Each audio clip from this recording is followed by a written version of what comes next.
Uwian na pala ng anak ko sa school mga mare kaya susunduin ko muna siya for today's video. Dahil nga wala tayong pasok ngayon mga mare kaya ako muna susundo dito sa anak ko. Buti nga is malapit lang sa amin yung school ni Kurt.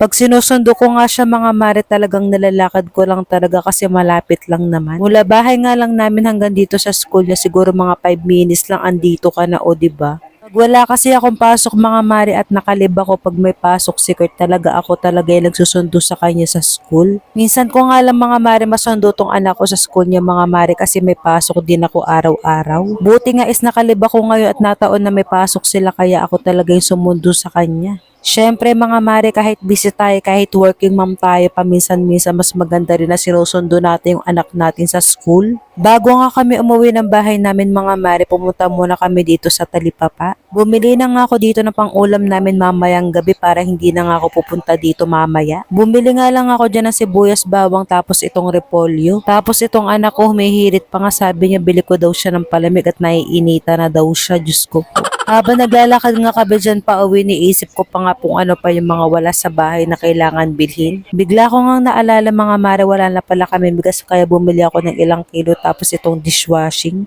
So ayun na nga mga mare, nakauwi na nga kami dito sa bahay. Diyos ko, nakakapagod talaga magsundo, nakakapawis, ang init pa.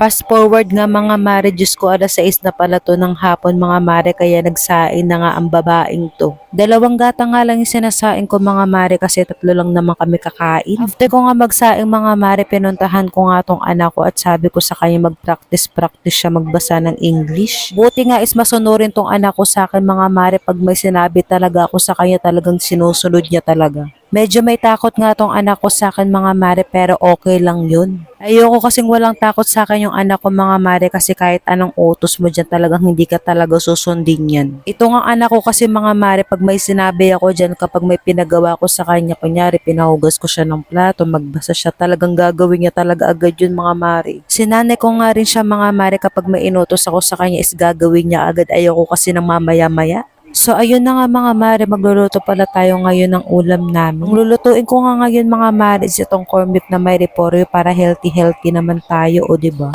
Iniwa ko nga lang tong sibuyas na maliliit mga mare, yung panggisa, tapos itong bawang. Ihiwain lang natin yan na maliliit mga mare. So after nyan mga mare, hinugasan ko na nga tong repolyo natin mga mare, tapos hiwa-hiwain natin yan. Buti nga mga mares kahit papano kumakain naman paunti-unti ng gulay yung anak ko. Dati kasi mga mare talagang ayaw niya talaga kumain ng gulay, pahirapan talaga siya pakainin ng gulay. Ngayon nga mga mare, mga kinakain niya ng gulay ngayon itong repolyo, tapos kalabasa, sitaw, talong. Hindi ko kasi nasimulan nung baby siya mga mare is yung papakainin ko siya ng mga smash na gulay.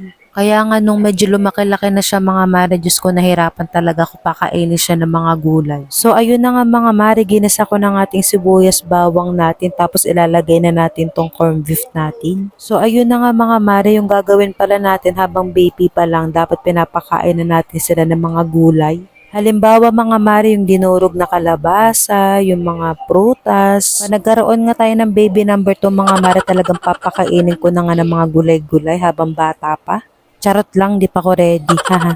Buti nga is kahit papano mga mares, hindi nga lumaking sakitin tong anak ko. Ang hirap kasi nun mga mare kapag anak mo pa lang is bata pa lang tapos sakitin na.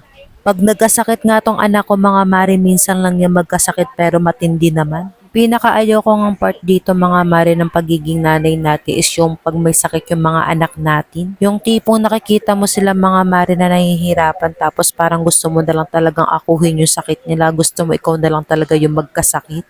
Habang nagluluto nga ako dyan mga mare, Diyos ko, bigla pala kaming nawala ng gas. Ano ba yan? Pinipihit ko pa nga tong kalan namin mga mare, talagang wala na talaga siyang apoy. Pagkatingin ko nga mga mare dito sa niluluto ko is medyo okay naman siya kaso parang half cook pa tong repolyo. Sabi ko nga sa asawa ko dyan mga mares, magpa-deliver na siya ng gasol. Pero okay na to mga mare, masarap naman niya kahit half cook kaya kumain na nga muna kami. Try nyo din pala magluto nito mga mare, sobrang sarap nito mga mare, lalo na pag gantong corned beef yung niluto mo. Syempre mga mare, after namin kumain, ano pa ba yung gagawin? Di maghuhugas. So ayun lang mga mare, see you sa next vlog. Salamat sa panonood.